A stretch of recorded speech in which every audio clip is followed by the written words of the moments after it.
পৃথিবী মানুষে ভরে গিয়েছিল, কিন্তু ঈশ্বর তাঁর তৈরি মানুষদের পাপকর্ম দেখে খুব দুঃখ পেয়েছিলেন। তিনি তাদের ধ্বংস করার জন্য মহাপ্লাবন ঘটানোর সিদ্ধান্ত নিলেন।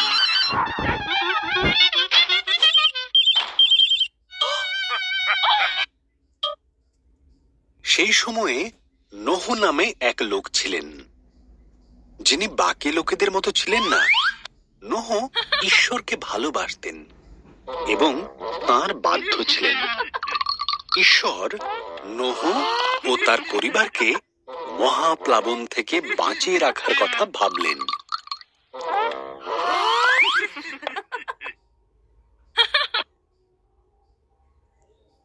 ঈশ্বর নোহকে মহাপ্লাবন থেকে সাবধান করলেন। তিনি নোহকে একটি বিশাল বড় জাহাজ তৈরি করতে বললেন, যার নিচু ছাদ থাকবে, 3টি তলা, একটি জানালা ও একটি দরজা থাকবে। নোহ ঈশ্বরের কথা মতন জাহাজটি তৈরি করলেন।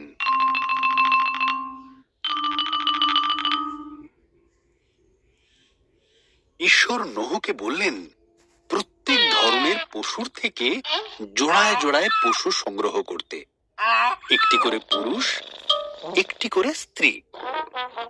এরপর নোহ ও তার পরিবার বাকি পশুদের নিয়ে জাহাজে উঠে পড়লেন। ঈশ্বর জাহাজের দরজা বন্ধ করে দিলেন। 40 দিন 40 রাত ধরে অবিরাম বৃষ্টি হয়েছিল। আকাশ থেকে বৃষ্টি পড়ছিল আর সমুদ্র হ্রদে জল বেড়ে উঠেছিল। এর ফলে পৃথিবীর উচ্চতম পর্বতগুলিও মহাপ্লাবনে ডুবে গিয়েছিল।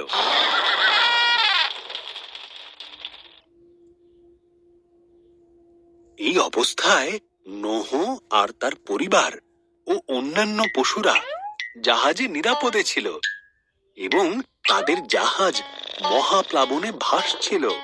ঈশ্বর এক মুহূর্তের জন্য নোহর কথা ভোলেননি।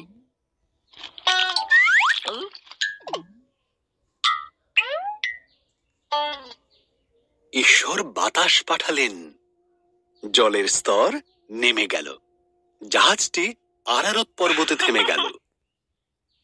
নোহ একটি ঘুঘু পাখিকে বাইরে ছেড়ে দিলেন।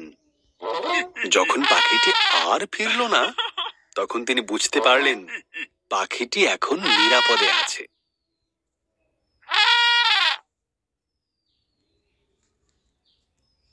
ভূমি শুকিয়ে যাবার পর ঈশ্বর তাদেরকে জাহাজ থেকে বেরিয়ে আসতে বললেন। তিনি আকাশে প্রতিজ্ঞা স্বরূপ একটি মেঘধনু বানালেন, এই কারণে যে তিনি আর কখনো পৃথিবীতে মহাপ্লাবন আনবেন না।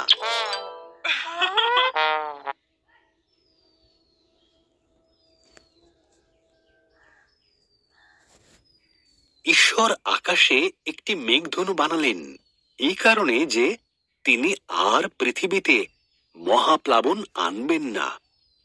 ঠিক অথবা ভুল?